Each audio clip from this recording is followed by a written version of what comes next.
Annoyances.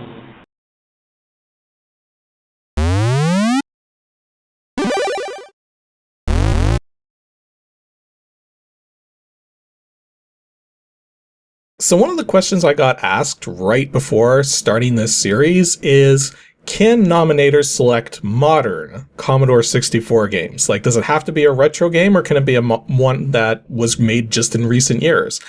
Well, let it be known that today's game, Knight and Grail, is very recent as far as Commodore 64 games are concerned. And as a result of that, I actually had to pay for this one. So hopefully it's worth the price. Although really it's not that expensive. So anyways, let's start this one up. Knight and Grail, as opposed to Nightingale. Oh, and we just go right into it. I forgot. It's a modern game, so there's not going to be any intros from people cracking it or anything. And oh, wait a minute. Did you see the credits there for a second? Copyright 2009? 2009? I thought the game was more modern than that. Or maybe it's just, I don't know. Huh. I'm gonna look into that and put some details in the video description, because I didn't think it was that old. Like, maybe it's just the music copyright or something? I don't know. Anyways, so apparently it's saying F1 for new games, so here we go. And now we got some loading. At least, I assume it's loading. I got a disc light on. So yeah, nowadays, people do still, They refer to it as homebrew when someone's making a game for a console or a computer that wasn't necessarily a PC. But realistically speaking, the term homebrew is kind of a misnomer almost, because we're talking about software that people are actually selling.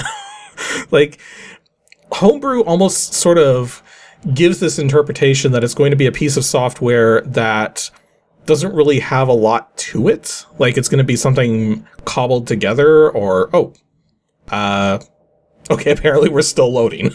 It's going to be something cobbled together that doesn't have, like, a professional edge to it or anything, but, like, this is supposed to be a proper paid-for game, which means, I don't know if you would still consider that homebrew or not. Like, to me, it's a proper product. It's a proper C64 game.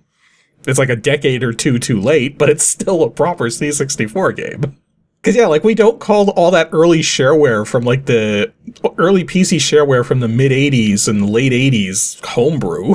Like, even though that's technically what that is.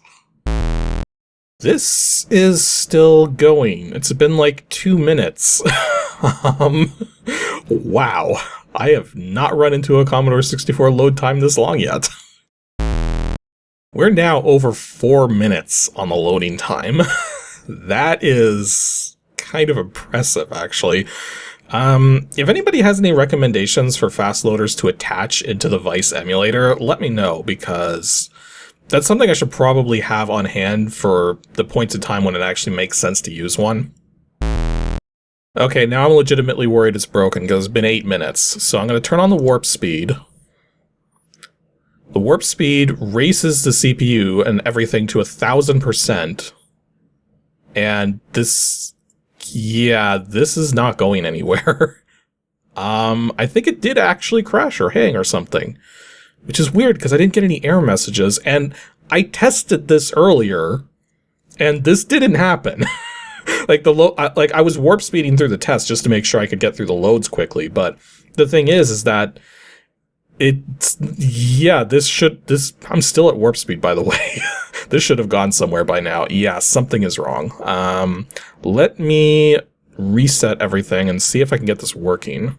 Okay, so I'm timing things a little more appropriately now. So I've hard reset the emulation, gotten back to this point. It takes about a minute of loading to get the loading screen to show up. And then we're going to see how long it takes from here. And this time, hopefully it loads properly. Like, I have no idea what happened the first time. So, got some colors going. Okay, it hit the track. Oh, wait. Okay, so I think it's actually loading properly now, because it's changing to colors that we didn't see the last time. Also, it's on a different track on the disc. Okay, wow, that went a heck of a lot faster. Okay, normal loading time when you see the loading screen is only 40 to 45 seconds. So, yeah, 10 minutes? That was definitely not right. Okay, we actually are in the game now, and, wait. There's no sound effects? Okay, like, unless your sword just doesn't... Swords and jumps don't make sounds, like, that's possible. Anyways, we've got a tablet here. A holy quest. If you enter, you must seek the Grail with pace and in the map, trust by pressing space. Right, so I think spacebar is the map screen? Yes. We got sort of a Metroid-style map going on.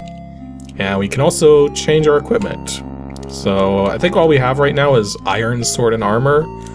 Okay. Well, let's see if we actually do have any sound effects. Oh, we got a... Okay, we got a wall throwing spitting fireballs at us. Took a lot of sword hits, but it did go down, and I'm still not hearing sound effects. So this could be one of those games that, in order to have better music, sort of ignore... Because here's the thing about the SID chip, it only has 3 sound channels. So to have music and sound at the same time is kind of tricky. So as a result of that, some games actually ditch the sound in place of music, or some games ditch the music in place of sound, and some games will actually give you a choice between the two. So, anyways, we got another tablet here. It says, Dragon staves have their door in a magic grip. Swords that soar and cuts might make it slip. Swords that soar and cuts might make it slip. Interesting. Oh, and that snake just spit something out. And we got... Wait. Now we have sound effects? Wait, what? So I guess the possibility here is that maybe the... Whoa, did I just find a glitch? I think I just found an interesting wall clipping glitch. I was not intending to find glitches, but... apparently I know how to glitch into walls now. Okay, so... Yeah, apparently the music goes for... Oh, and now the music's back, and I don't have sound effects again.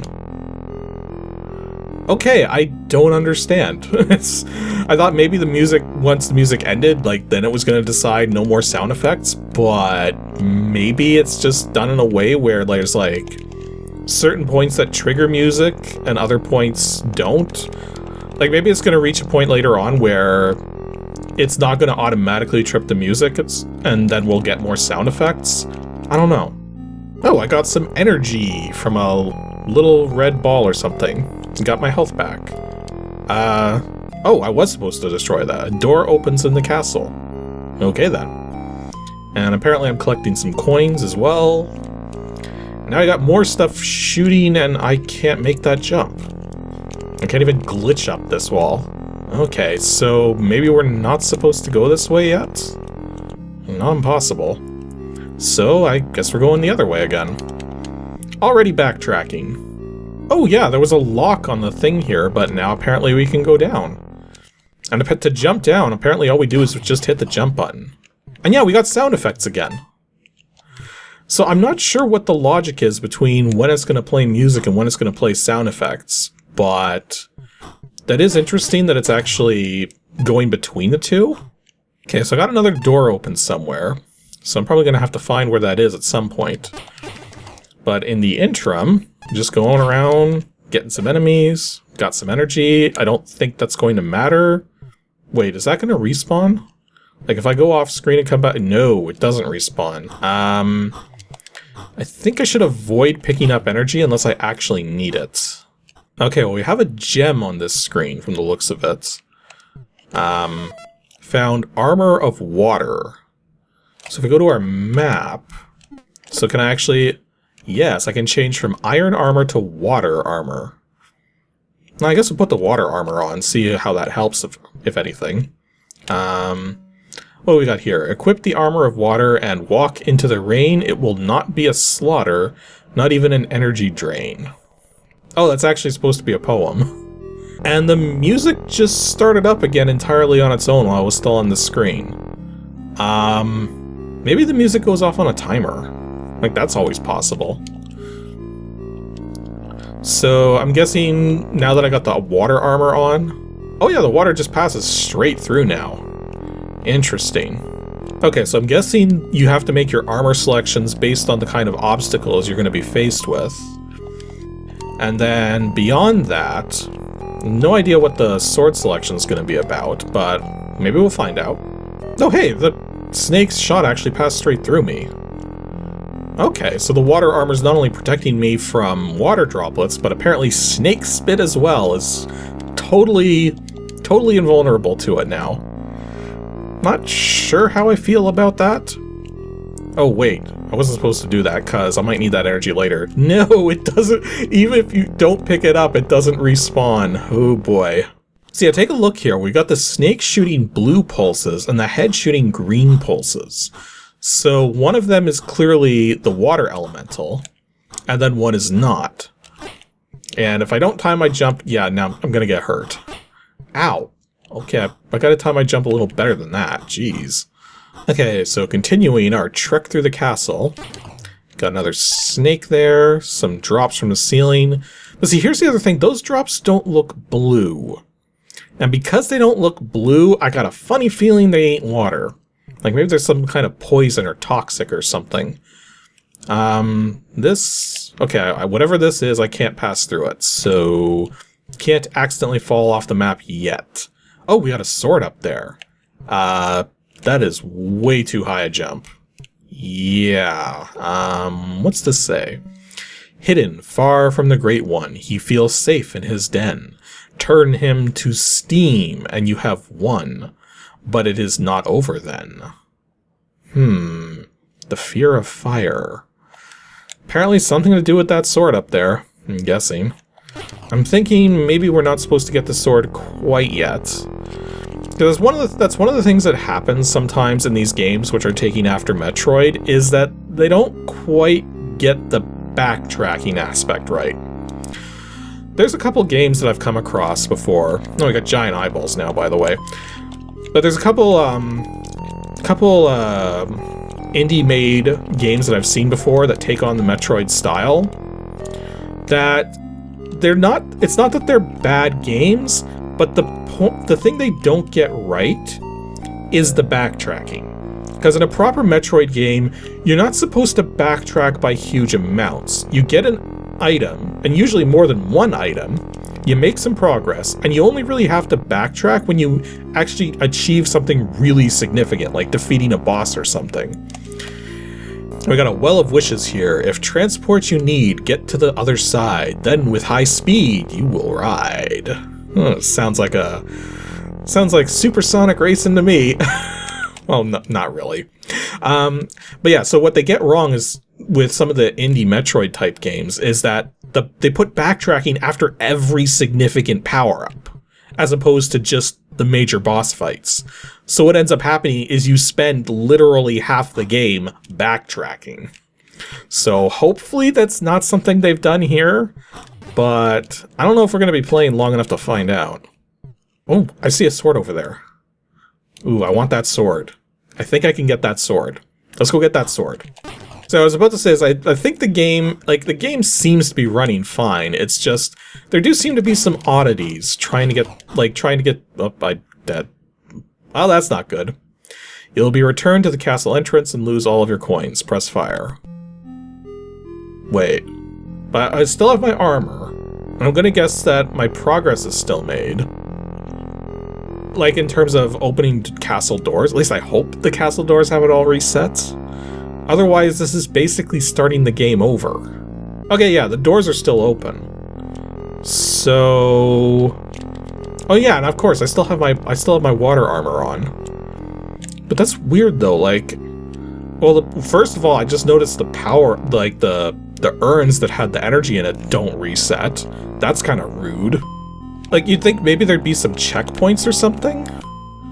Like, checkpoints are kind of. That's another staple in Metroid games, is you have your checkpoints that you can go to. And they're usually not that far apart from each other. but I haven't seen anything like a checkpoint yet. At least I don't think so. And also, what's the big deal with the coins? I haven't seen anything in terms of what to actually use the coins for yet. So I'm like wondering why it's such a big deal that I lost all the coins that I had.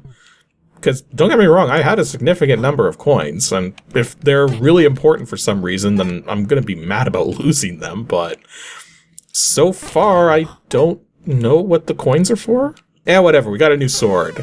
Sword of Water. And I got hit by the cyan thing there. But anyway, Sword of Water. So let's go to our map. Okay, we're starting to fill the map in. Let's switch to the Water Sword. Oh! Okay, I wasn't actually expecting that. The Water Sword throws in an arc. Interesting. So my guess here is that you choose your weapon... Oh, wait, that seemed a little odd that that would still hurt despite the fact that it hadn't actually dripped. But anyway, so it seems as though you choose your weapon. You choose your armor based on what kind of attacks you want to dodge, but you choose your weapon based on how you want to strike your opponents. Or at least that's how it is with these first couple. It might be different when we actually, or if we actually get some other weapons, but I guess we'll find out. Okay, so making some more progress up what it refers to as a staircase. Ouch. Okay. Or wait, I can't hurt this enemy. Okay, so even the enemies can have elemental resistances. This is going to get a little interesting, to put it mildly. One thing that's nice, though, is that you can attack pretty fast. Like, you can only have one shot in the air at a time, but, ooh, got energy max increase. Which didn't actually give me any energy. What? Even in the most... Okay, even in the most hardcore of games that have maximum energy increase power-ups, like heart containers or stuff, it'll at least give you a hit point, like one hit point at least. But no, this one increased my maximum and gave me no extra health. Although, to be fair, it's not like this game's been that difficult so far. Like, most of the hits I'm taking are just inexperience. It's not actual legitimate difficulty. So... maybe the game gets harder? I don't know. But we got another one of these tablets here. All swords, bring them to me. You will get rewards for free. Ooh, I like the sound of that. So, okay. This is different. The Golden Shrine. So if we come here, do we actually hit it with the sword?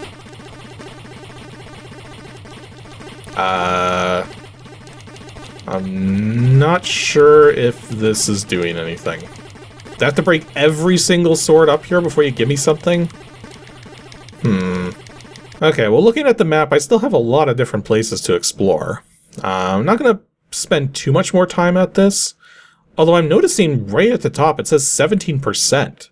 Like, I've only been playing for 17 minutes according to this map screen, and I'm already at 17%? That would make this a potentially really quick game. Because yeah, you can beat the original Metroid and Super Metroid and other Metroid titles really quickly, but the thing is that they're designed in such a way that even though you could beat them quickly, you have to be really freaking good at them to beat them that fast. Whereas here, this is my first time playing. I've never played this game before, and yet I'm already 17% done. Let's see what we got in here. Okay, not gonna break that urn open. Oh yeah, something I should point out about the jumping. So, now, since I've got a clear screen, I can demonstrate this. So what happens here is that when you approach the ledge, once you get to a certain point, you will fall off. And that certain point is like just past the midpoint. So you can see my foot my one foot is completely off and my other isn't. And now, it's just about to go off. Like, my midpoint's just about to go off. And a quick tap, and there I go. So this is actually making it a little tricky to perform the jumps, because you don't actually have as much leeway as you think you do. Yeah, there I tried to jump, but I didn't jump, because I was already walking off the platform. One of the ways that some game developers compensate for this is they make it so that you still have a tiny fraction of a window to jump even after you begin falling. I think Rare loved to popularize that notion by making it so that you had that window for a very long time, especially if you're doing things like a special move or something. But actually, I just realized that I can't make that jump. Okay, well, moving on to more Oh, we got some more armor. Armor of Earth. Now, I'm not sure what color Earth is going to represent. Well, let's find out. So let's go to our menu, switch to Earth armor. Okay, so Earth protects us from brown attacks, based on this coloring here. In fact, based on that one thing that we found, that we were supposed to bring all the swords to, I'm gonna guess that there's 6 elements in this game, just based on what we saw there. Ooh, we got the fire armor in there. At least I'm assuming red is fire. Red is usually fire. Okay, just broke open another door. See, one thing that would be nice is if breaking these would actually put like a dot on the map to show you which door was opened. Like, that'd be kind of nice. But again, I might be expecting a little too much out of a C64 game. Yeah, it doesn't matter. The door was pretty close. It was this one right here. Oh, and we're actually loading into a completely different area. Okay, loading the Wyvern Caverns. And hopefully this time it doesn't actually take a full 10 minutes. No, that literally took 40 seconds. Okay, so the loading times here are not nearly as egregious as that initial attempt to play the game presumed. And we already got enemies firing fireballs, so I gotta be really careful about that. Also, we got different music now. Can I jump down here? I can jump down here. I wasn't certain about that. Okay, we got a tablet. Press F1 to save, press fire to abort. Like, right now? Oh yeah, I meant like literally right now. Okay, so I guess it's saving the game. Wasn't quite expecting that. Like, I mean, the documentation did mention that there was saving in here, it's just I thought it would look like something other than this tablet. But, oh, I guess tablets are... I wonder if that means you can save at any tablet. Huh. Okay, so still exploring the lower caves here. Are we gonna get our sound effects back? Yep, we got our sound effects back. The other thing about the lower cave music was that it didn't seem to be using more than 2 channels. Like, it almost seemed to me like it could have had the music going at the same time as the sound effects, but, well, maybe not. And as I've explained before, one of the ways that game developers managed to... Oh, that was fun. I got a max energy thing after getting a max energy increase. Okay, at least they put them together. And what we got? Heed my first warning. Protection against gravel and dust is needed beyond here. Heed this you must, or end up on the dragon's spear. And can we save at this? No, so you can't save at this tablet. It has to be a tablet that actually specifically says you can save here. So you'd think there'd be like a visual difference between the two? Again, it could just be a memory thing, because the C64, you don't have a lot of memory to work with, so you gotta just make do with what you got, usually. But yeah, one of the tricks... Whoa. Okay, yeah, okay, the dragon has more than just earth attacks. I was about to say, those spears, you could probably dodge them, but no, this dragon means business. I'm gonna switch to the water sword and hope that this works. Because if it does, yeah, I can just sit down here. The spear attacks aren't gonna hit me because I've got the earth armor on. And whatever its other attacks are, it's never gonna get me down here. So yeah, this dragon's going down. I don't know how many hits it's gonna take, but... And there we go, dragon defeated.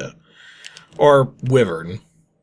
Is a wyvern a kind of dragon? Is a dragon a kind of wyvern? Or are they two completely different things, and we just had a dragon in a wyvern's den? I am very confused. Actually, let's see what this dragon/wyvern was hiding. So we acquired Power of Ostrich. Maybe it explains what that is here. Another leap in midair will have you soar higher than you dare and higher than before. Oh, I got a double jump and an earth sword. Okay, I'm liking both of these things. Wow, that double jump literally does double your jump height. It's not like some half double jump. This is a full double jump. And let's see how this earth sword works.